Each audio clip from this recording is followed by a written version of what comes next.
And welcome back to the greatest show on earth. Not that great today because we're missing somebody. Today I'm joined by my co-host Adolfo and Daniel in spirit. He's off planet right now. Helping Grogu with some pretty important stuff out there. Yeah, out there in the universe. But today we're going to be going over The Mandalorian, Season 3, Episode 4, Chapter 20, The Foundling. Yes, sir, man. That's a long intro for The Mandalorian. I know, it's because some people say they just go off the chapter, some people go off the season. Yeah. So we gotta let the people know. We try to be inclusive here, so Yes. a little bit for everything. A little bit of here and there, and a little bit of this, and a little bit of that. Right off the bat, Thumbs up.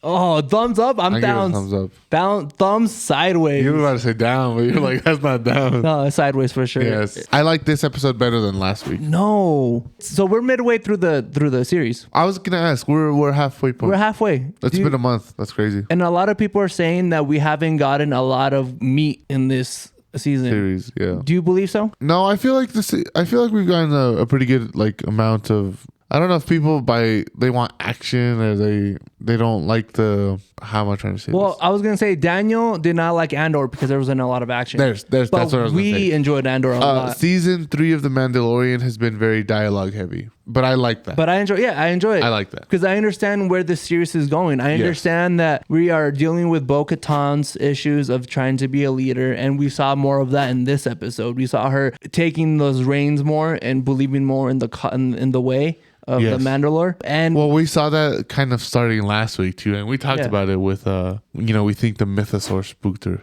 into being like, you know what? Do you think it spooked her? Or do you think it convinced? Well, yeah, I was convinced her of her ways to be like. I think it convinced her, but it not spooked her, but it kind of snapped a switch. Yeah, it switched. Yeah, oh, hey, this is for real. So. Bro, what is wrong with the Mandalorians? Why are you on this planet with all these predators? Do they just want to fight? I feel like I do understand. Well, they are a warrior race. We know that. They're are they doing this on purpose? Yes, I think so. Yeah, are they just in these beast infested planets? Kill and be killed. Yeah. That's why they went to Mandalore, because of the mythos. They were like, you know what? I want the toughest battles. Send me your toughest battles because I want them, bro. They should be in Winnie Hut. Salty Spittoon. Yeah, they should be in the Salty Spittoon. I was like, what's the name? I thought you were going to say Weenie Hut General. I was better. And I was like, no, there's Weenie Hut General, Weenie Hut. So it's like the meme is stop sending me your strongest battles. The Mandalorians are the opposite. Yeah. Keep sending them. Oh, I feel like you like this episode because we got more backstory, more lore for Paz Vizsla. Not just that, but a lot of people have been complaining about Grogu's and how we haven't gotten a lot of his story yet. And that boy moves. A lot of he moves. Well, he moved in with Luke when they were doing the training, and that wasn't really seen again. But I didn't understand the game they were playing because the kid shot once while Grogu was able to shoot 3 times in a row. Yeah, that was okay, Grogu, you make up your own rules. No, well, because the kid, I feel like the kid could have shot multiple times, but he shot once. And okay, so let's just recap that real quick. So, Din takes Grogu to the clan. Yeah. With the rest of the foundlings, and he tells Grogu, "You're a foundling now, so we're gonna start training you. You're gonna fight, whether you like it or not." And they play like a paintball game, where they shoot darts at each other or something, and you have to hit them 3 times. Right. Well, apparently the other kid has to hit him once. Well, you have to hit him 3 times. You have to hit him 3 times. So the first kid, every time he shot Grogu, they would reset the round. Yes. Right. That's what it felt like. They reset the round. Well, okay. So right before that, I liked the helmet quote where he was like, "Oh, he's not wearing a helmet," and he goes, "Oh well, since he can't speak the creed yet, he doesn't have to abide by our rules." We did love Andor for its quotes, and I wrote down a quote that I really do love. Mando Din tells the kid, he's like, one does not speak unless one knows. That's what he tells the kid. Unless you're very sure of yourself and you know for a fact, you don't speak. Because the foundling was like, he's just a young kid. He's going to get destroyed. Yeah.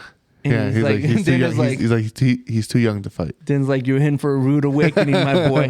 How do we tell him? Which, they had the whole fight. I think it was a little rigged, but... It is what it is. Little rigs. Yeah. Before we get into what happened, Mando's the one organizing the thing, and Grogu's essentially his child. Of course, he's gonna rig it. He rigged it for Grogu. It's rigged. It's like when you put your older kid to play with the younger kids. No era penal, Yeah, and you just make up the rules for the little kids just so they have I'm like, bro, what are we doing? That man's a 50-year-old man at this point. He's a 50-year-old child. Yeah, well, he's a man-child. He's the oldest, youngest foundling. Man, that we know. This is a very controversial on Twitter. I want to know my boy Angel's thoughts on this. Grogu, helmet cover ears or don't cover ears for when he gets his Mandalorian helmet? Don't cover. We have a helmet and his ears just poking out. Yes. Yeah. Okay. Hey. Because I think it would look weird with like having just like the metal ears, I guess. Well, not even metal ears. And the ears just fall back. Fall back. Oh, okay. No, I still think the ears should pop out. I think for marketing purposes, Disney would have the ears popping out just so we can this is Grogu, obviously. Like we don't want to. You can't tell by the tiny little Mandalorian. Yeah, that is Grogu. Is that a child? No. Pulls out Darksaber. Yeah. Imagine. So the kid gets taken by this pterodactyl creature. Yeah, that's the closest thing I can think of. Pterodactyl. And I did love the realness of the jetpack. So they're trying to go after him with the jetpacks, and then the fuel just runs out. Yeah, we didn't put gas in it.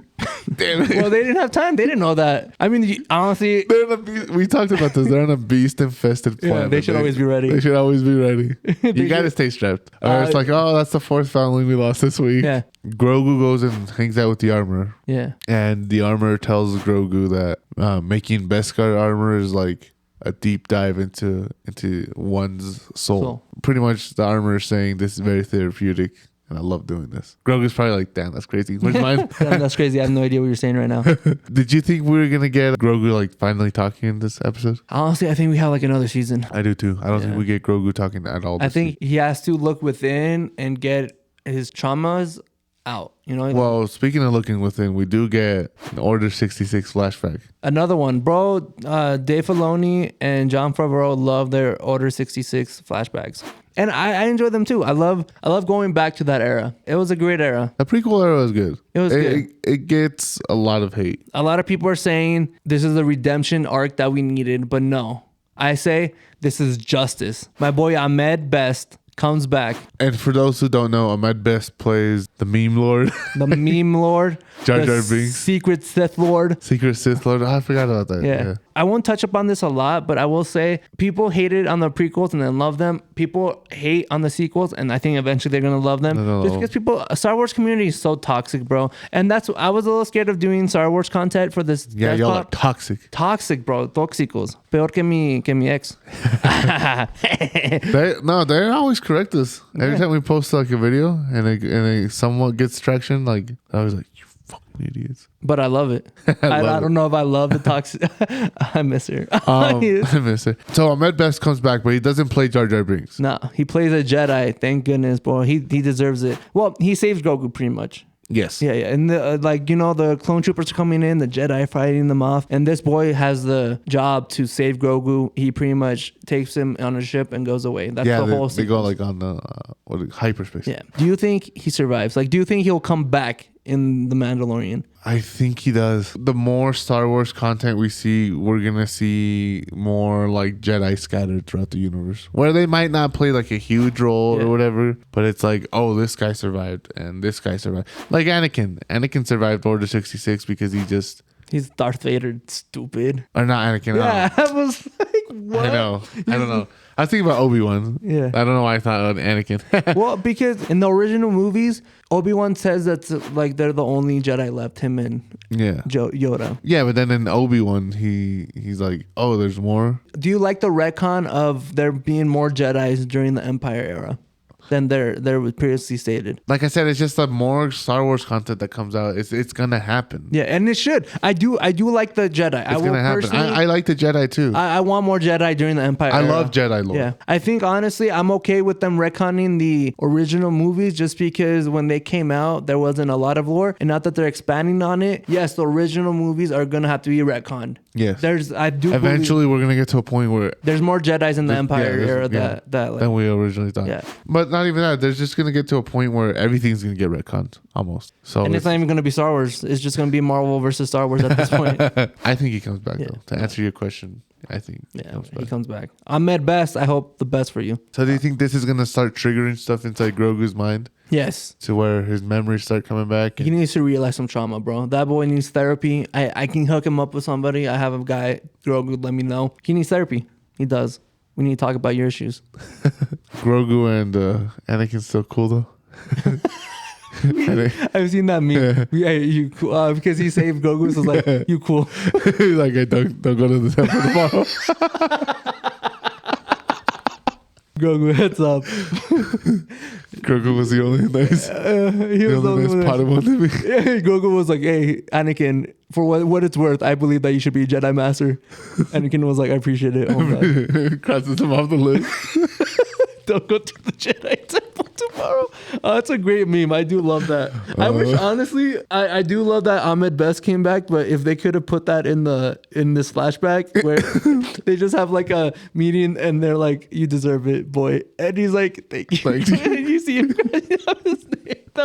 I would love that meme. All right, guys, this video is sponsored by Despop. That's us. Make sure to like, comment, subscribe, and share this video with your Mima. It really helps with our engagement. It really helps with our views. And we want to quit our jobs because I don't want to go work a second job. Yeah, we're tired, bro. And if you want to join the Despopper community, subscribe. Yeah, subscribe. And like we said, share this with your friends. One of us. Oh, yeah. But to get back into the meat of the episode, they go and find the nest of this pterodactyl. And at this point, bro, I don't see the body, so I thought he was dead. I did too. I was like, oh, that kid's dead. Yeah. Like, there's no way. The pterodactyl spits him out, and he's fine. Yeah. Which, look, I get it. So my boy Boba Fett was in the Sarlacc pit, and he survived in the stomach. So I get it. Yes. The armor is durable. I do. But he's not even wet. He's not even wet. Yeah, like, there's no like body, like the acid or fluid is inside the gun. Bro. It comes out nice and dry. I do love this whole sequence because it does show Bo as a leader, and she's really doing it. Like, she even got to eat by the fire, bro. I think she's gonna try to take over that clan. Dude, she should. I do believe. Now the more you keep saying it, the more I can see her walking in with the mythosaur and Din, and them just facing off, bro. Yeah, that is gonna be. If that doesn't happen, Star Wars, you're doing something wrong because you're setting that up for. They're setting it up, yeah. And Bo on the mythosaur versus Din just on the sword. Like, I can already picture the edit. It's gonna be like Din looking up. Yeah, on the with the Darksaber, bro. Like, Grogu next to him. Yeah, Grogu next to him, I think. Well, Grogu is, I'm not going to lie, he's a low-key, he's an animal whisperer. Well, he uses the Force. Yeah, but he's dealt with a lot of animals, and he's done a good job of calming them down. Like, hey, calm your stupid ass down. Yeah. Don't make me bust out the Force. That was really cool that the leader gets to eat by the fire. Well, you said Bo eats by the fire. Do you think she's a leader then already? Yeah, because he even tells Bo that the leader eats by the fire. That's their reward, or that's their right as the leader. It was weird because like last episode, Paz was like a little like iffy on her. Yeah, like iffy on her. Yeah, but dude, it feels like he's coming around, but I don't know if he's actually coming around or. This is a spoiler, but obviously we've been spoiling the whole episode. They're going after his kid, Yeah, they're going after his kid. And Bo was the one that initiated it, and she's the one that like did the whole track down the nest. She's the one that like. But I know. Do you think she did that? Yeah, 100%. This is not the Bo. It's not her true intentions. She could care less about that kid. I do think Bo is a character. I'm not saying that she doesn't have good intentions. I think that she always has a second motive. Yes. To doing things. Yes. She has a second motive. And not just that, it's always her first. It's always going to be her. Like, I think that's how she works. She wants to get out ahead. She wants to get out on top. I think as a character trait, I think it works. It works. Yeah, she puts herself first. And I think that's going to be the main conflict of the series. I don't know. We'll see what happens, but. Are you excited for the next episode? I have no idea where this is going. I was just putting that out there. I think it's followed the same trope season 1 and season 2 has followed, where every single episode is a different adventure. I mean, that's how it should be. That's the Mandalorian. That's how it's a space western. Yeah, and every episode is a different quest or different, know. And but what is it building up to? That's I think that's gonna tell us whether this season is a success or not. Like, these episodes could be highlighted more by the end. I think this is the type of season that you're setting something up. So if you don't match those expectations with what you were setting up, it's gonna fall flat. Well, we're at the halfway point. So we've got the second half to see if it starts picking up. But yeah, thanks for watching our review of The Mandalorian Chapter 20, The Foundling. Let us know down below in the comments what you thought about this episode. We're at the halfway point, so let us know what you think is going to happen in the second half of the season. What do you think this season is building up to? See you guys next time. See ya. Adios.